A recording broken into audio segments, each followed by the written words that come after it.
എല്ലാവർക്കും നമസ്കാരം. രത്നം വേൾഡിലേക്ക് സ്വാഗതം. ഇന്ന് ഞാൻ വന്നിരിക്കുന്നത് കണ്ടില്ലേ, ഇത് കുമ്പിളപ്പമാണ്.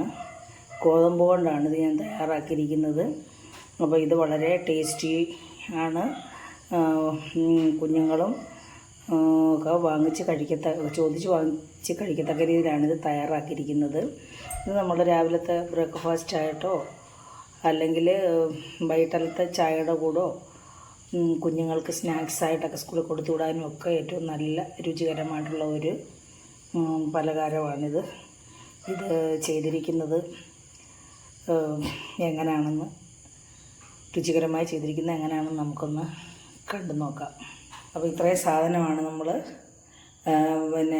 കുമ്പിളപ്പം അല്ലെങ്കിൽ തെരളിക്ക് ഉപയോഗിക്കുന്നത്. അപ്പം നമ്മൾ ഈ കുമ്പിളത്തിനായിട്ട് ഉപയോഗിക്കുന്നത് ഇതാണ് വയണയിലയാണ്. ഇതാണ് വയണയില എന്ന് പറയും. തെരളി ഉണ്ടാക്കുന്ന ഇലയാണിത്.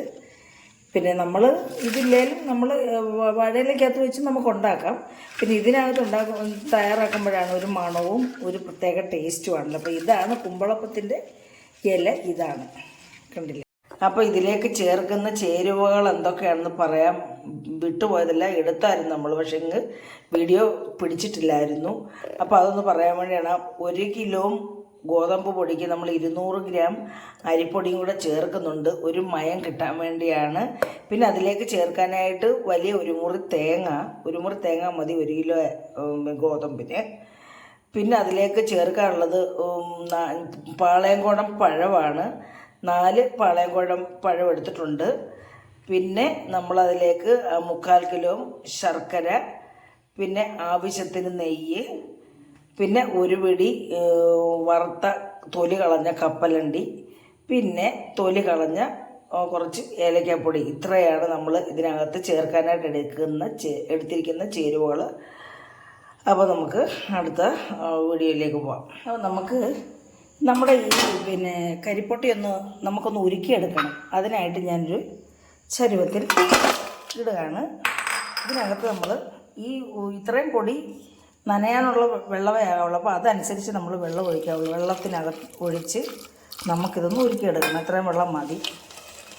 ഒരു 2 ഗ്ലാസ്സില്ല, 1 ഗ്ലാസ് വെള്ളം നമ്മൾ കൂടുതൽ ഒഴിച്ചാൽ, പിന്നെ ഇത് ഇത്രയും എടുത്താലും നമുക്ക് ഇത് കുഴയുന്നതനുസരിച്ച് നമ്മളിത് ചേർക്കാവുള്ളൂ. അല്ലാതെ കൂടുതൽ ചേർത്താൽ അങ്ങ് ഒത്തിരിയും കുഴഞ്ഞു പോയാലും ശരിയാവത്തില്ല നമുക്ക് ഉണ്ടാക്കാൻ. അപ്പോൾ നമുക്കിത് അടുപ്പയിൽ വെച്ച് കരിപ്പട്ടി എൻ്റെ വായി വരുന്ന ശർക്കര ഒന്ന് ഉരുക്കിയെടുക്കാം. അപ്പോഴേ നമ്മുടെ ശർക്കര എല്ലാം തിളച്ചുരുക്കിയിട്ടുണ്ട്. ഞാൻ ഇതിനകത്തോട്ട് 1 പിഞ്ച് ഉപ്പൂടെ ചേർത്ത് കൊടുക്കുന്നുണ്ട് കേട്ടോ. ഏത് ഭക്ഷണത്തിനും ഉപ്പ് വേണ്ടേ, അപ്പോൾ ഒരു ഉപ്പൂടെ വേണം, അല്ലെങ്കിൽ ഉപ്പില്ലാത്ത പോലൊക്കെ തോന്നും നമുക്ക്. അപ്പോൾ ഞാൻ 1 പിഞ്ച് ഉപ്പ് കൊടുത്തിട്ടുണ്ട്. അപ്പോൾ ഇനി നമുക്കിത് ഓഫ് ചെയ്യാം. നമുക്ക് കുറച്ച് നെയ്യ് ഒഴിച്ച് നമ്മുടെ ഈ കപ്പലണ്ടി ഈ തേങ്ങായും നെയ്ക്കകത്തിട്ടൊന്ന് മൂപ്പിക്കാം. കാരണം അപ്പോൾ നല്ല ടേസ്റ്റായിരിക്കും. കുഞ്ഞുങ്ങൾക്കൊക്കെ കഴിക്കാനും നമുക്ക് കഴിക്കാനും ഒക്കെ ആയിട്ട് നല്ല ടേസ്റ്റ് കിട്ടാൻ വേണ്ടിയാണ് ഞാനിങ്ങനെ ചെയ്യുന്നത്. തേങ്ങ ഇതിനകത്തൊക്കെ ഇട്ടൊന്ന്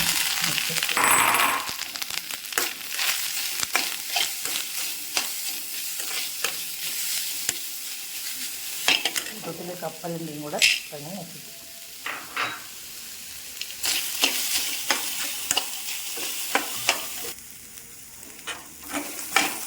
നല്ലവണ്ണം വഴന്ന് പോകണ്ട. എണ്ണയ്ക്കകത്ത് ഈ നെയ്ക്കകത്ത് ജസ്റ്റ് ഒന്ന് മൂക്കണം. അപ്പോൾ നെയ്യ് മൂക്കും. ഈ തേങ്ങായി നല്ലൊരു ടേസ്റ്റായിരിക്കും. ഫ്ലേവറും ഒക്കെ കിട്ടാൻ വേണ്ടിയാണ്.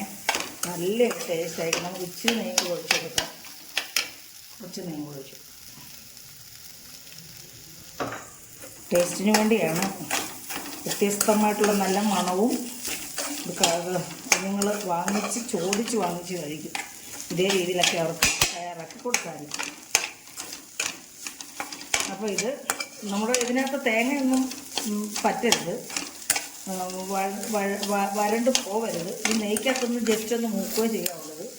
അപ്പോൾ ഇത് നല്ല മണമൊക്കെ വരുന്നുണ്ട്, മൂത്തിട്ടുണ്ടെങ്കിൽ നമുക്കിത് നമ്മുടെ ഗോതമ്പിനകത്തോട്ട് ഇട്ട് കൊടുക്കാം. ഗോതമ്പിലോട്ട് ഇതങ്ങ് ഇട്ട് കൊടുക്കാം. നമ്മുടെ ഇഷ്ടത്തിന് തേങ്ങയൊക്കെ ചേർക്കാം കേട്ടോ, ഇഷ്ടത്തിന് ചേർക്കാം. പിന്നെ നമുക്ക് എന്ത് നട്ട്സ് ഉണ്ടോ, അണ്ടിപ്പരിപ്പ് അതോ പരിപ്പോ എന്ത് വേണമെങ്കിലും ഇടാം. നമുക്ക് കുഞ്ഞുങ്ങൾ കഴിക്കണം. അപ്പോൾ ഇതെല്ലാം ഇട്ട് കൊടുക്കും. നമ്മൾ ഈ പഴവും കൂടി ഇതിനകത്തോട്ടങ്ങ് പൊളിച്ചിടുകയാണ്. ഞാൻ 3 പഴവേ എടുക്കുന്നുള്ളൂ കേട്ടോ. ഇത്രയും ഇതിന് 3 പഴം മതി. ഇനി കുഞ്ഞൊരു പഴവും കൂടെ ചേർക്കുന്നുണ്ട്. അപ്പോൾ നമ്മൾ ഈ പഴം വെച്ച് ഇതിനകത്തോട്ട് ഇങ്ങനെ ഒന്ന് ഞെരടി ഉടയ്ക്കാം. പഴവും ഈ പിന്നെ നമ്മുടെ മാവും കൂടെ ചേർത്ത് ഇങ്ങനെ ഉടയ്ക്കുമ്പം അതങ്ങ് നല്ലപോലെ അങ്ങ് ഉടഞ്ഞോളൂ. നമ്മളിങ്ങനെ ചെയ്താലേ ഈ ഇതിനൊരു ടേസ്റ്റ് കിട്ടത്തുള്ളേ. അപ്പോൾ ഈ സമയത്ത് നമ്മൾ അരിപ്പൊടി ചേർക്കുവാണ്. എന്നിട്ട് നമ്മൾ ഏലക്കാപ്പൊടി, ഏലക്കയുടെ തൊലിയൊക്കെ കളഞ്ഞെടുത്തതാണ്. നമ്മളിങ്ങനെ ഒരു ഞെരടാൻ വേണ്ടിയാണ് നമ്മളിങ്ങനെ നമ്മുടെ തേങ്ങായും പഴവും ഒക്കെ വെച്ചിങ്ങനെ ഒന്ന് കൂട്ടി തിരുമുന്നത്, ഞെരടുന്നത്. ഞങ്ങളുടെ ഭാഷയിൽ കൂടെ ഞെരടുന്നതെന്ന് പറയും കേട്ടോ. പല ആൾക്കാരും പല ഭാഷയാണല്ലോ. ഇപ്പോൾ തന്നെ നല്ല മണമൊക്കെ വരുന്നുണ്ട്. അപ്പോൾ നമ്മളിതിനകത്തുനിന്ന് ഞെരടി ഈ പഴം ഇതിൻ്റെ കൂടെ ഈ തേങ്ങയും എല്ലാം കൂടെ നന്നായിട്ടൊന്ന് ഞെരടി പിടിപ്പിക്കണം. എന്നാണ് അപ്പോഴാണ് അതിൻ്റെ ടേസ്റ്റ്. അപ്പോൾ നമ്മളിങ്ങനെ ഞെരടി പിടിപ്പിച്ചതിന് ശേഷം നമുക്ക് നമ്മളുടെ റെഡിയാക്കി വെച്ചിരിക്കുന്ന ശർക്കര പാനി ഒഴിച്ചു കൊടുക്കുക. അപ്പം നമ്മൾ പുട്ട് നനയ്ക്കുന്ന പോലെ ഞെരടുന്ന പോലെ ഇതെല്ലാം നല്ല പഴമെല്ലാം ഇതിനകത്ത് ഞെരടി ചേർത്തിട്ടുണ്ട്. പഴവും നമ്മുടെ തേങ്ങാപ്പീരയെല്ലാം ചേർത്തിട്ടുണ്ട്. അപ്പം നമ്മളിതെല്ലാം പഴമെല്ലാം ഞെരടി തേങ്ങയും എല്ലാം കൂടെ അത് കൂട്ടി യോജിപ്പിച്ചിട്ടുണ്ട്. ഇനി നമുക്കിതിലേക്ക് പിന്നെ നമ്മുടെ ശർക്കര പാനി ഒഴിച്ചു കൊടുക്കാം. ഞാൻ എടുത്തുകൊണ്ട് വരട്ടെ. അപ്പം നമുക്ക് ശർക്കര പാനി അരിച്ച് ഒഴിച്ചു കൊടുക്കാം. ശർക്കര ഉരുക്കിയാലേ ഒരു ടേസ്റ്റ് വരത്തുള്ളൂ. നമ്മൾ ശർക്കര അപ്പം നമുക്കൊന്ന് ഇളക്കി നോക്കാം എങ്ങനെ ആവുമോ നീ മാവേ. അപ്പോൾ എങ്ങും ആയിട്ടില്ല.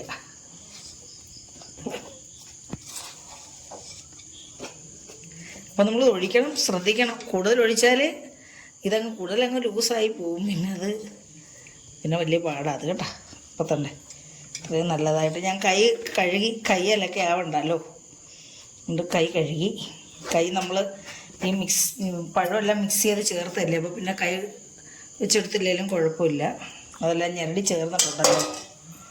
അപ്പോൾ നമ്മളിങ്ങനെ കുഴച്ചിട്ട് നമ്മൾ ഇതിൻ്റെ ആ ലൂസ് അധികം അങ്ങ് ടൈറ്റ് ആവരുതേ, ഇച്ചിരി ലൂസായിരിക്കണം. പലരും ചെയ്യാവുന്നതാണ്, എല്ലാവരും ചെയ്യുന്നതാണ്. മിക്ക ആൾക്കാരും ഇതൊക്കെ ചെയ്യുന്നതാണ്, എല്ലാവർക്കും അറിയാം. പിന്നെ അറിയാൻ പാടില്ലാത്തവരും പാചകം പഠിക്കുന്ന കുഞ്ഞുങ്ങൾക്കൊക്കെ വേണ്ടിയാണ് നമ്മൾ ചെയ്ത് കാണിക്കുന്നത്. ഇങ്ങനെ രീതി ഒന്ന് കാണിച്ചത് കേട്ടോ. തേങ്ങായും കരിപ്പൊടിയൊക്കെ ശർക്കരയൊക്കെ നമ്മുടെ ഇഷ്ടത്തിന് ചേർക്കാം. ഇതേ രീതിയിൽ വന്നിട്ടുണ്ട്. ഇത്രയും ഇനി ഇച്ചിരും കൂടെ നമുക്കൊന്ന് ലൂസാക്കണം, അല്ലെങ്കിൽ ഇത് കല്ലിച്ച് പോവും.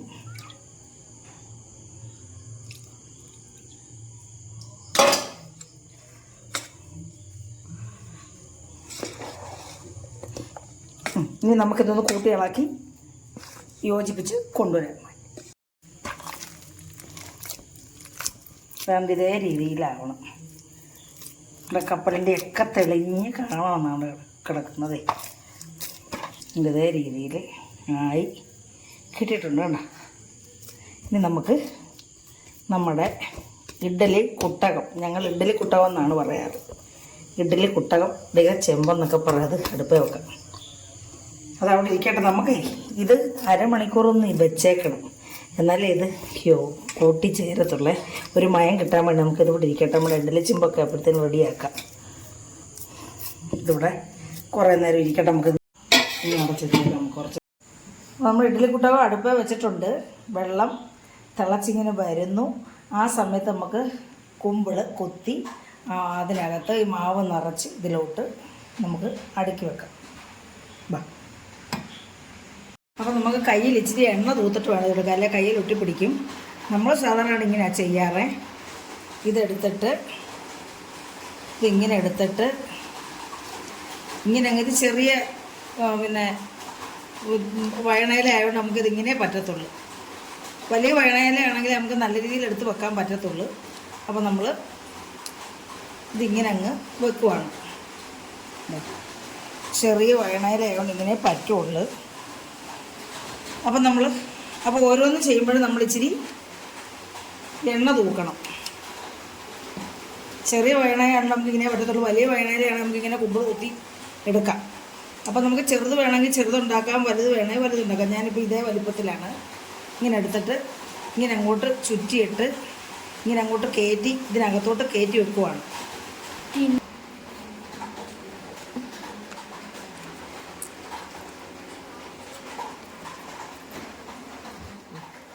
ചെറിയ വയണയില ആയതുകൊണ്ടാണ് നമുക്ക് ഇങ്ങനെ ചെയ്യാൻ പറ്റുള്ളൂ കേട്ടോ. അപ്പോൾ ഇതേ രീതിയിലാണ് ഞാൻ ചെറിയ വയണയില ആയതുകൊണ്ട് നമ്മൾ ഇതേ രീതിയിൽ അങ്ങ് ചെയ്തെടുക്കുകയാണ്.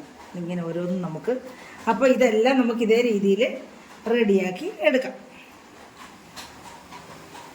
വലിയ ഇലയാണെങ്കിൽ നമുക്ക് ഇങ്ങനെ ചെയ്യാം കേട്ടോ. അതുകൊണ്ട് ഇതേ രീതിയിൽ കൊമ്പുണ്ടാക്കിയിട്ട് ഇങ്ങനെ അങ്ങോട്ട് വെച്ചിട്ട് അതുകൊണ്ട് ഈ ഇല ഇങ്ങനെ അങ്ങോട്ട് എടുത്ത് ഇങ്ങനെ കുത്തി വെക്കാം. വലുതായിരിക്കണം, വലിയ ഇലയായിരിക്കണം, ഇതേ രീതിയിൽ കിട്ടും. അപ്പം നമ്മുടെ കുമ്പിൾ അപ്പോൾ എല്ലാം റെഡിയാക്കി നമ്മുടെ ഇഡ്ഡലി കുട്ടകത്തിൽ കയറ്റിയിട്ടുണ്ട്. ആവിയും വന്നിട്ടുണ്ട്. ആവി വന്നുകൊണ്ടിരിക്കുമ്പോൾ തന്നെയാണ് നമ്മൾ ഓരോന്നോരോന്നും വെച്ച് കൊടുത്തത്. അപ്പോൾ ഇത് ചെറിയ ഇല ആയതുകൊണ്ടാണ് ഇതേ രീതിയിൽ ഓപ്പണായിട്ടിരിക്കുന്നത്. നല്ല ടേസ്റ്റാണ്, എന്നാലും നല്ല ടേസ്റ്റാണ്. ഇലയ്ക്കകത്താണല്ലോ ഇരിക്കുന്നത്. അപ്പോൾ നമുക്കിത് അടച്ച് വെച്ച് വേവുന്നിടം വരെ അടച്ച് വെച്ച് ആവിയേറ്റി വയ്ക്കും. ഒന്ന് അടച്ച് പിടിക്കട്ടെ. നമ്മുടെ കൂടെ നന്നായിട്ട് വെന്തിട്ടുണ്ട്, റെഡി ആയിട്ടുണ്ട്. നമ്മൾ ഇതിൻ്റെ ഇടയ്ക്കിരിക്കുന്നതൊക്കെ ചിലപ്പം വേവാതിരിക്കും. അപ്പം നമ്മളിതൊന്ന് ഇളക്കി ഇട്ട് കൊടുക്കണം. അങ്ങനെ ഇട്ടില്ലെങ്കിലും കുഴപ്പമില്ല, നമ്മൾ കുറേ നേരം ആവി കയറ്റിയാൽ എല്ലായിടും വേവും. എങ്കിലും ഇങ്ങനെ അതൊന്ന് ഈ ഒരു സ്പൂണ് കൊണ്ട് ഒന്ന് ഇളക്കി ഇടണം, അത് നല്ലതാണ്. അപ്പം ഞാനിത് സെർവിങ് പ്ലേറ്റിലേക്ക് മാറ്റാതെ തണുത്തട്ടെ. റെസിപ്പി ഇഷ്ടപ്പെട്ടു വേണമെന്ന് ഞാൻ വിശ്വസിക്കുന്നു. ഇഷ്ടപ്പെട്ടിട്ടുണ്ടെങ്കിൽ എല്ലാവരും ഒന്ന് അത് ലൈക്ക് ചെയ്യണം, കമൻറ്റ് ചെയ്യണം, നിങ്ങളുടെ അഭിപ്രായങ്ങൾ കമൻറ്റ് ബോക്സിൽ രേഖപ്പെടുത്തണം. സബ്സ്ക്രൈബ് ചെയ്യാത്തൊരു സബ്സ്ക്രൈബ് ചെയ്തുകൊണ്ട് എന്നെ സഹായിക്കണം. അടുത്ത ഒരു നല്ല റെസിപ്പിയായിട്ട് വരുന്നവരെയും എല്ലാവർക്കും എൻ്റെ നന്ദി, നമസ്കാരം.